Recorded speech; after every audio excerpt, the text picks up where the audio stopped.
The vixen has spotted even easier prey along the shore, a dead cormorant. Her cubs take advantage of this trip to the river to quench their thirst.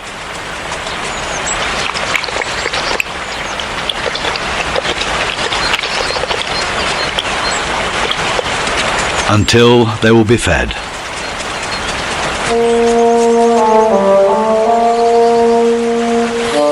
During the summer, the large meadows along the old Rhine are in full bloom.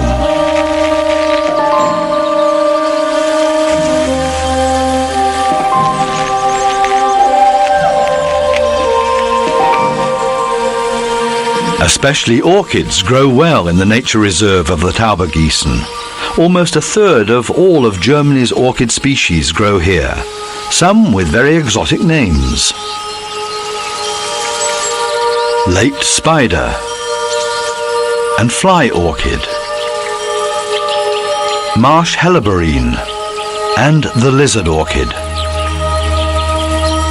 They all grow well in the dry, sandy soil that was once the Rhine. These species-rich meadows are a paradise for insects, a microcosm of curious creatures. Most of all, beetles. More than 1,000 different species have been discovered here. Some are quite bizarre. A pine weevil systematically gnawing on leaves.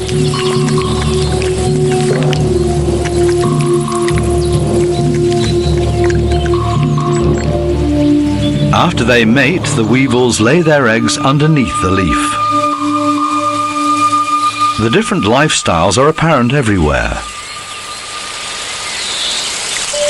A caterpillar hatches from its egg. And another one feeds and feeds and feeds, because caterpillars are always very hungry. They have to eat a lot in order to grow and store energy.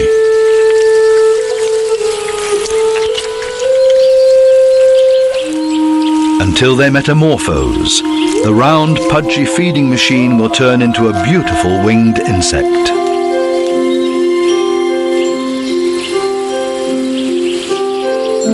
After they hatch, they will turn into colourful butterflies, in this case a swallowtail butterfly, that will search the equally colourful meadows for a mate. And where it also searches for sweet nectar to feed on. Over 400 different species of butterfly live in the nature reserve, some very colourful, others rather scruffy looking, or just like a hummingbird. The bee-eater is similarly exotic looking, one of Europe's most colourful birds.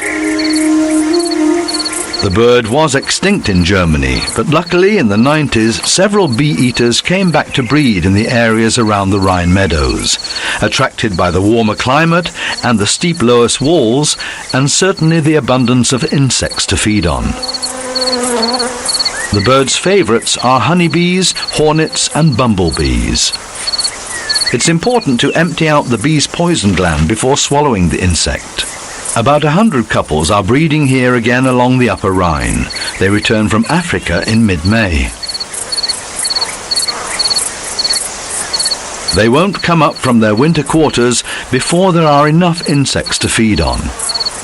Back at the Rhine, the potential breeding partners have to befriend each other first. A beautiful butterfly makes a nice wedding gift.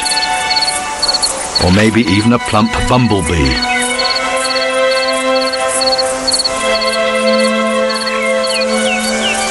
Either one will help the male to win over the female bee-eater.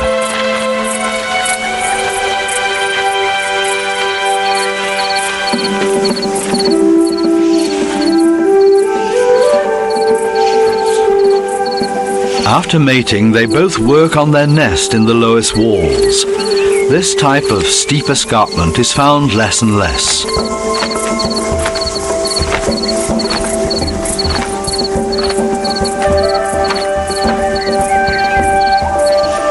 The bank swallows also need these walls to breed. It takes the bee-eater couple about 2 weeks to dig out a nest for their offspring. They will remove up to 7 kilograms of soil from the wall by digging a tunnel 2 meters deep.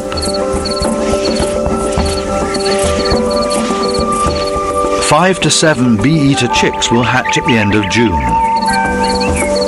The parents never stop caring for their offspring during this time. They have to provide approximately 600 insects per day. At the end of August, the baby birds have to be self-sufficient, because they have to fly to Africa, where they will all spend their winter. It's still summer on the Upper Rhine. Because of the sunny climate, this is also one of the few places in Germany where we can still find the green lizard. It's 40 centimeters long and the largest lizard in all of Central Europe. The green-blue areas around the head show that this male is looking for a mate. A female that is ready to mate lifts her head and stomps on the ground with her front legs. She is treading. The male circles around the female. He has not brought gifts to woo her. His approach is a little less chivalrous.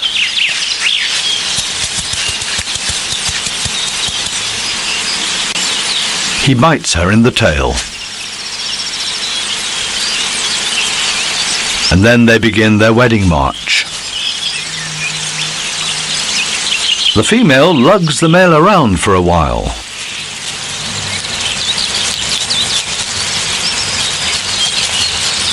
All in all, a gruff way to mate.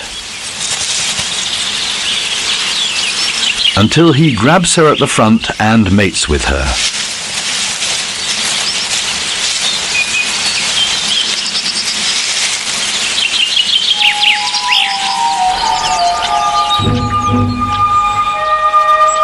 The mating act of the praying mantis, on the other hand, is actually quite dangerous. These bizarre-looking insects only live here on the warm Upper Rhine, nowhere else in Germany. The praying mantis sits in this position for hours. Its arms are geared up for battle with thorns and hooks. The compound eyes are positioned sideways and nothing escapes them. The praying mantis can strike within 1/10 of a second if the appropriate prey comes by. A wart biter has caught her attention. It's a cricket with strong mandibles.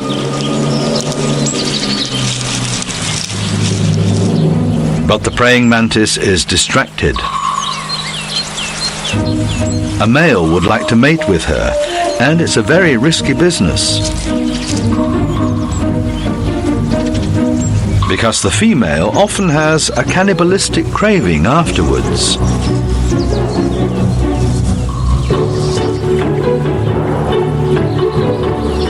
While they're mating, she attacks. But not her mate.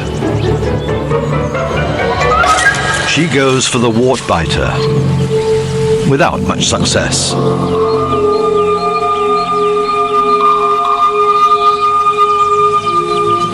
It's time for the male to end this dangerous liaison. But then a counterattack. The wart biter is now attacking. This cricket is not just known for its bite, but also for feeding on other insects.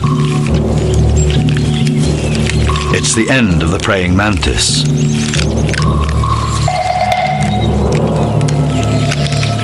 It's midsummer in the old Rhine Arms.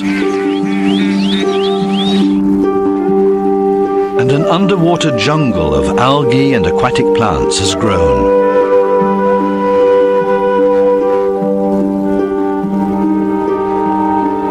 It offers protection to large and also to very small predators, hungry insect larvae.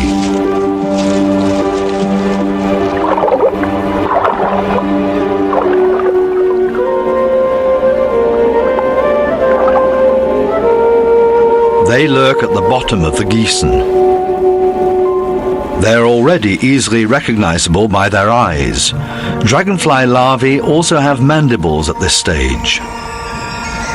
When they spot prey, the mandibles are quickly moved forward. This small catfish will not be able to grow to its 3-meter length. One level higher up, the lurking has paid off for this pike that has caught a trout. A large morsel, and it's positioned perfectly to just gulp it down.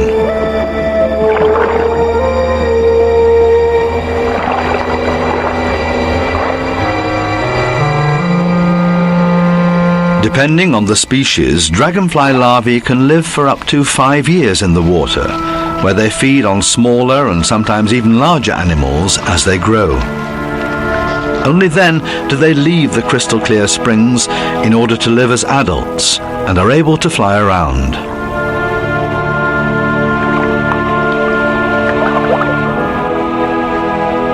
The nature reserve is an amphibian world.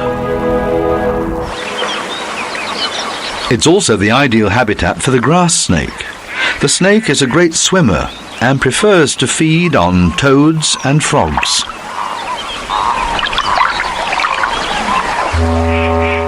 The snake recognizes its prey by their movements, or it will sense the odorants with its tongue. Larger frogs are typically caught by their limbs first.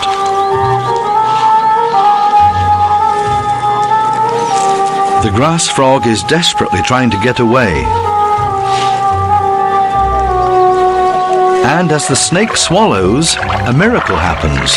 The frog escapes and leaves the snake behind, quite taken aback, which causes it to be distracted.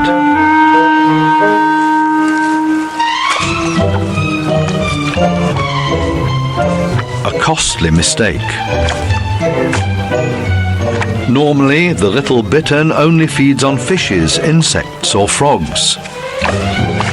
But the bird could not resist this tasty morsel.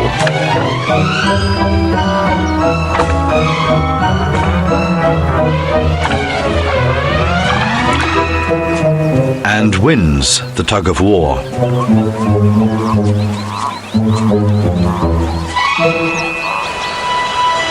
It's late summer in the alluvial forest. The leaves are changing colors, and bizarre life forms are appearing everywhere that normally live almost unseen as root-like networks in the ground. Umbrella and hat-like structures grow out of this network. These structures act as the fruiting bodies of the fungi for reproduction. Oyster mushrooms grow out of tree trunks.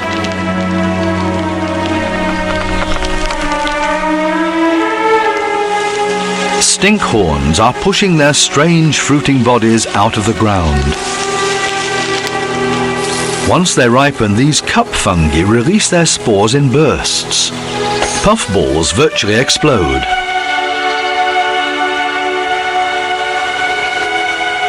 And then autumn also arrives. Underwater.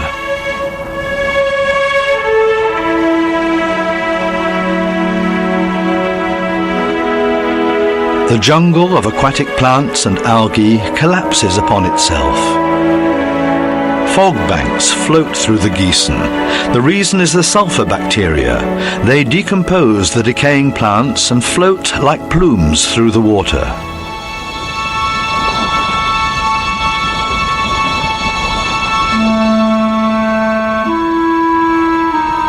Many of the fish species prepare for their dormancy now in the Upper Rhine. Carp, pike and co sink to the bottom and lapse into hibernation torpor.